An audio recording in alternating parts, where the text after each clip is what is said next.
করে। আপনি যদি হাত দিয়ে বাধা না দেন শক্তি থাকা সত্ত্বেও, এবং মুখ দিয়ে যদি আপনি তাকে নিষেধ না করেন আপনার ক্ষমতা থাকা সত্ত্বেও, তাহলে আপনার জন্য এবং গোটা জাতির জন্য ভয়ঙ্কর কথা রাসূলুল্লাহ সাল্লাল্লাহু আলাইহি ওয়াসাল্লাম বলেছেন। সুনানে আবু দাউদের 4339 নম্বর হাদিসের বর্ণনা, রাসূলুল্লাহর সাহাবী হযরতে জাবের রাদিয়াল্লাহু তাআলা আনহু এই হাদিসটি বর্ণনা করেছেন।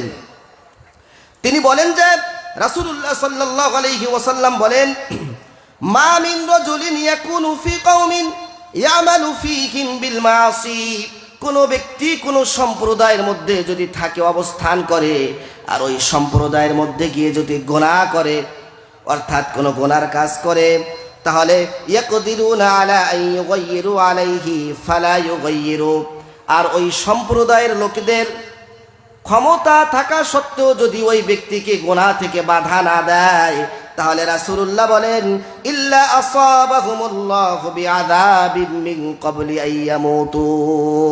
দুনিয়ার মানুষদেরকে রাসূলুল্লাহ শুনিয়ে দিয়েছেন, দুনিয়ার মানুষেরা রে, তোমাদের সম্প্রদায়ের মধ্যে যখন গুনাহ হবে আর তোমাদের ক্ষমতা থাকা সত্ত্বেও, শক্তি থাকা সত্ত্বেও, তোমরা যদি ওই ব্যক্তিকে গুনাহ থেকে বিরত না রাখো, তাহলে মৃত্যুর পূর্বে আল্লাহ রাব্বুল আলামিন তোমাদের সবার উপরে গজব নাজিল করবে। নাউজুবিল্লাহ। আরো জোরে বলি নাউজুবিল্লাহ। তাহলে আমরা গুনাহ থেকে ইনশাআল্লাহ বাধা দিব তো? গুনাহ করে একজন, ফল ভোগ করে সবাই। ফল ভোগ করে সবাই, নাকি আল্লাহর আযাব আসলে একজনের উপরে আসে? কথা বলেন। আল্লাহর আযাব আসলে একজনের উপরে আসে না সবার উপরে আসে? ছোট্ট একটা দৃষ্টান্ত দেই, তাহলে সুন্দর করে বুঝবেন। দিব? সূরা আরাফের 175 নম্বর আয়াত, মক্কায় অবতীর্ণ, 9 নম্বর পারা 12 নম্বর পৃষ্ঠা।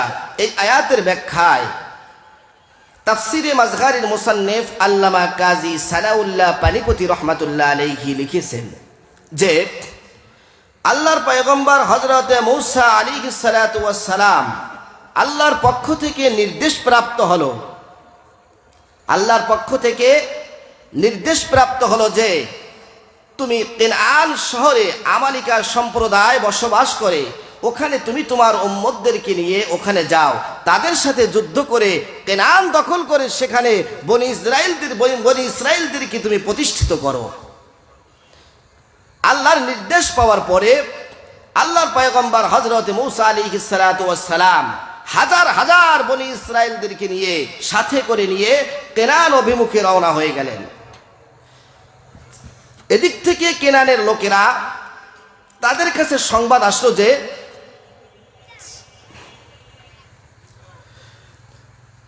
পয়গম্বর মূসা এবং তার সাথে হাজার হাজার সৈন্য নিয়ে আমাদের কেনান অভিমুখে রওনা হয়েছে, সুতরাং তার সাথে যদি আমরা যুদ্ধে জড়িয়ে যাই, তাহলে তার সাথে যুদ্ধে জয়লাভ করা আমাদের পক্ষে সম্ভব না। তাহলে এখন কি করা যায়? তখন কেনান শহরে বাস করতেন মুস্তাজাবুদ দাওয়াত হযরতে বালআম বিন বাউরা। নামটা মনে রাখবেন। নামটা কি বললাম? বালআম বিন বাউরা। তিনি ছিলেন মুস্তাজাবুদ দাওয়াত।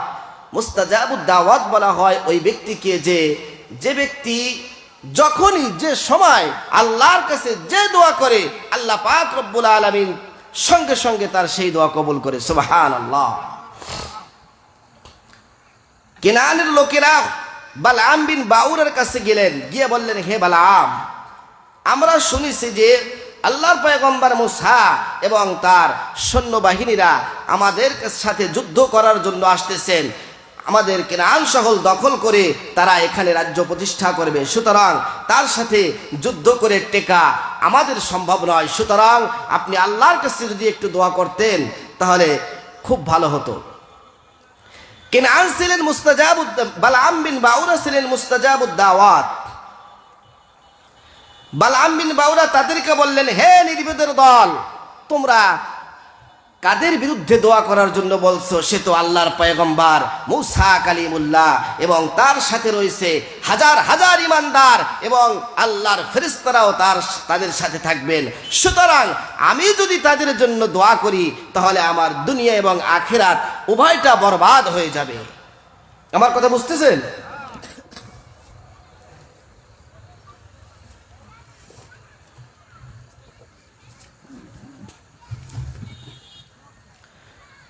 কিন্তু তারা নাছরবান্দা পরের দিন বিশাল উপঢৌকন হাদিয়া বালআম বিন বাউরের কাছে নিয়ে এসেছে যে আপনার জন্য এই হাদিয়া এনেছি, আপনি দয়া করে আমাদের জন্য একটু দোয়া করেন। আপনি যদি আমাদের জন্য দোয়া করেন তাহলে, আর আপনার দোয়া যদি কবুল হয়ে যায়, তাহলে শহরের মধ্যে আপনার একটা নাম এটা ছড়িয়ে পড়বে এবং আপনার শহরটাও টিকে যাবে, আর আমরা যুদ্ধে জয়লাভও করব। তো বালআম বিন বাউরাকে নাছরবান্দার মতো তারা ধরেছে, এমনভাবে ধরেছে যে দোয়া না করে আর উপায় নেই। তো বালআম বিন বাউরা এক পর্যায়ে তাদেরকে বললেন যে দেখো, আমি কোনো কাজ ইস্তেখারা না করে করি না, সুতরাং তোমরা আগামীকালকে আমার কাছে আসো, আমি একটু ইস্তেখারা করে নেই। যদি ইস্তেখারার মধ্যে মুসার বিরুদ্ধে দোয়া করার জন্য আমার উপরে নির্দেশ আসে, তাহলে আমি তাদের বিরুদ্ধে দোয়া করব, বদদোয়া করব। আর যদি নির্দেশ না আসে, তাহলে আমি বদদোয়া করতে পারবো না। সুতরাং রাতের বেলায় বালআম বিন বাউরা সে ইস্তেখারা শুরু করলো। ইস্তেখারা করে সে ঘুমিয়ে গেল। ঘুমের মধ্যে আল্লাহ পাক রব্বুল আলামিন সরাসরি তাকে স্বপ্নে দেখিয়ে দিল যে হে বালআম, খবরদার খবরদার, পয়গম্বর মুসা এবং তার সাথে যে সৈন্যরা রয়েছে তাদের বিরুদ্ধে তুমি দোয়া করো না।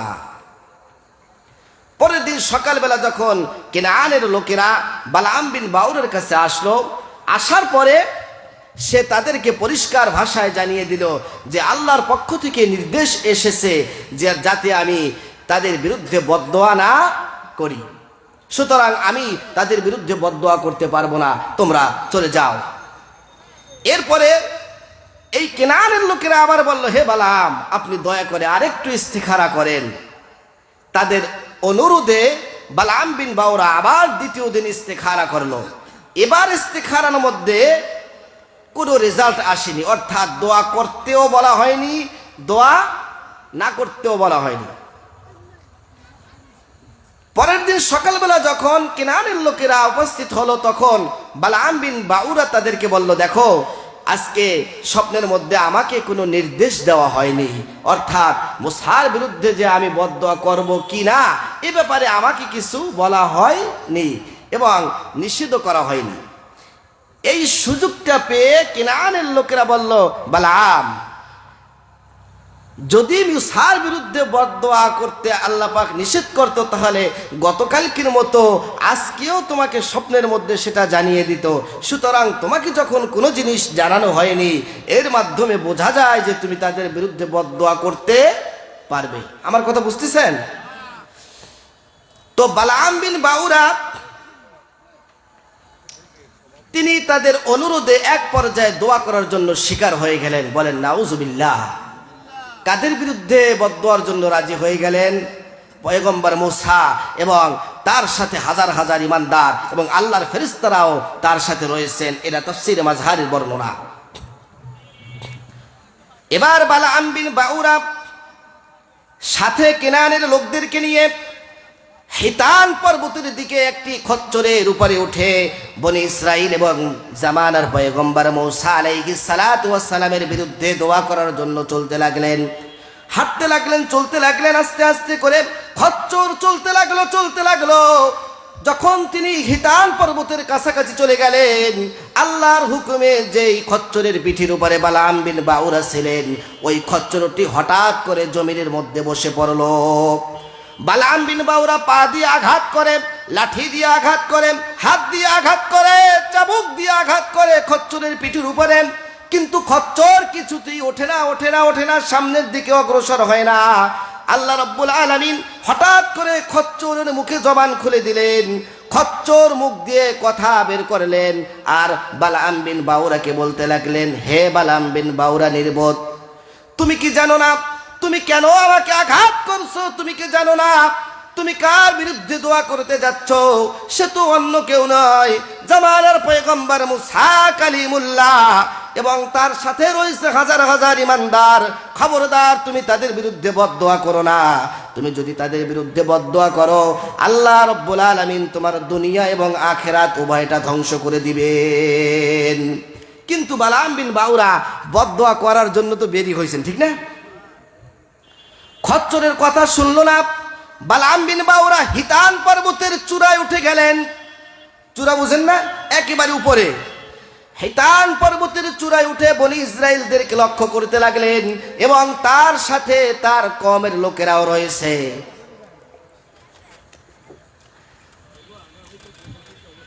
হিতান পর্বতের চূড়ায় উঠে বনি ইসরাইলদেরকে দেখলে লাগলেন তারা সংখ্যায় কত রয়েছে। এরপরে এক পর্যায়ে বালাম বিন বাউরা আল্লাহর পয়গম্বর মুসা কালিমুল্লাহ এবং তার সাথে যে সাথীরা রয়েছে তাদের বিরুদ্ধে বদদোয়া করার জন্য হাত উঠাইয়া দিলেন। হাত উঠাইয়া বদদোয়া করতে লাগলেন, হে আল্লাহ, জামানার পয়গম্বর মুসা এবং তার সাথে হাজার হাজার ইমানদার রয়েছে, এদেরকে তুমি যুদ্ধে পরাজয় বরণ করাইয়া দাও, আর আমার কেনানের লোকদেরকে তুমি যুদ্ধে জয়লাভ করাইয়া দাও। বালাম বিন বাউরা দোয়া করতে লাগলেন, কিন্তু দোয়া উল্টা বেরেক হতে লাগলো।